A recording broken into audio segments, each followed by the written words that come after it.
নমস্কার, এখনকার বিশেষ খবর। রাজ্যের ব্লাড ব্যাঙ্কগুলোতে চলছে রক্তের স্বল্পতা। তাই নিয়ে উদ্বিগ্নে রয়েছেন মুখ্যমন্ত্রী ডক্টর মানিক সাহা। এই স্বল্পতা দূরীকরণে রাজ্যের বিভিন্ন জায়গায় প্রায় প্রতিদিনই চলছে স্বেচ্ছায় রক্তদান শিবির। আজ রামনগরস্থিত রিয়াদুল জান্নাহ জামে মসজিদ কমিটির উদ্যোগে আয়োজিত রক্তদান শিবিরেও উপস্থিত ছিলেন মুখ্যমন্ত্রী ডক্টর মানিক সাহা। সেখানে রক্তদাতাদের আন্তরিক ধন্যবাদ জানান তিনি এবং রক্তদানের বিষয়ে উৎসাহিত করেন এবং বক্তৃতা দেন। তিনি বলেন, রক্তদানে বাঁচুক মানবতা।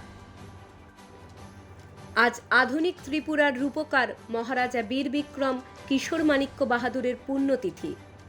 আর এই পুণ্যতিথি উপলক্ষে মুখ্যমন্ত্রী ডক্টর মানিক সাহা বিনম্র শ্রদ্ধা জানান।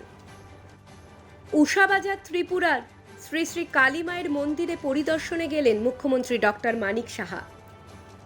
সেখানে তিনি মায়ের আশীর্বাদ গ্রহণ করেন এবং সমগ্র রাজ্যবাসীর কল্যাণ কামনায় প্রার্থনা করেন। এখন এই পর্যন্তই, ফিরব পরের খবর নিয়ে।